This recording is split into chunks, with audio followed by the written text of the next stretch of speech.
dertdir, ne müsibət, nə bəladır çəkirəm. Üzülür ümidlərim, tək əcələ göz dikirəm. Bizim eşq bağçamızın gülləri saldı əbədi. Açmayır gözlərimin yaşını hər gün tökürəm. Baxıram cavanlara, hamı gülür, hamı danışır. Doğrudan maraqlıdır, həyat qaynayıb qarışır. Amma mən cavanlığımı sevgimə qurban verirəm. Qara saçlar ağarır, bel bükülür, üz qırışır.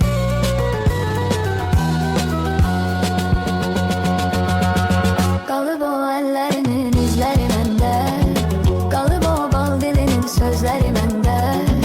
Sənin heç yadına düşməyir bu məhəbbət indi. Qalıb o odun alovun gözləri məndə.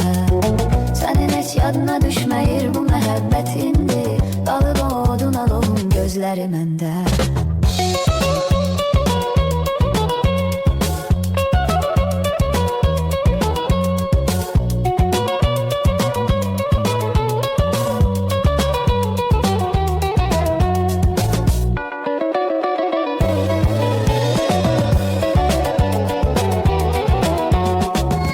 Görəsən xeyri nədir, mən bu qədər ah edirəm. Bu fani dünyanı dərd ocağına bənzədirəm. Bu ocağında tüstüsü kör edib gözlərimi. İri addımlar ilə uçuruma doğru gedirəm. Elə bir haldayam ki düşünürəm çətin düzəlim. Yox heç kimin günahı, özümü yıxıbdır özəlim. Əslində ayrılığı istəmirdi heç birimiz. Allahın qismətidir, qaçmaq olmayır gözəlim.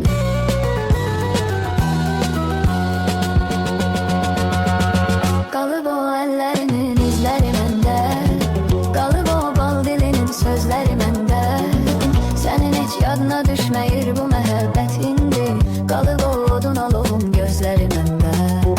Sənin heç yadına düşməyir bu məhəbbət indi. Qalıb o odun alovun gözləri məndə.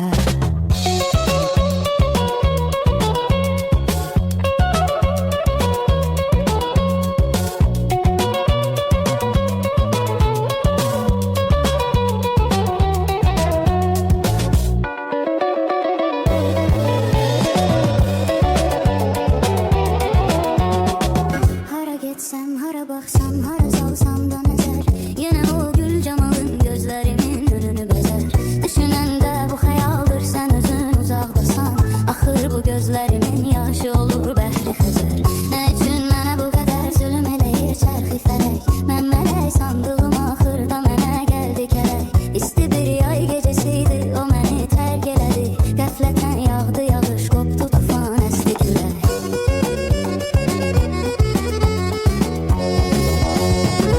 Qalıb o əllərinin izləri məndə, qalıb o bal dilinin sözləri məndə.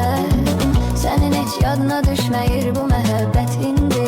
Qalıb o odun alovun gözləri məndə. Sənin heç yadına düşməyir bu məhəbbət indi. Qalıb o odun alovun gözləri məndə.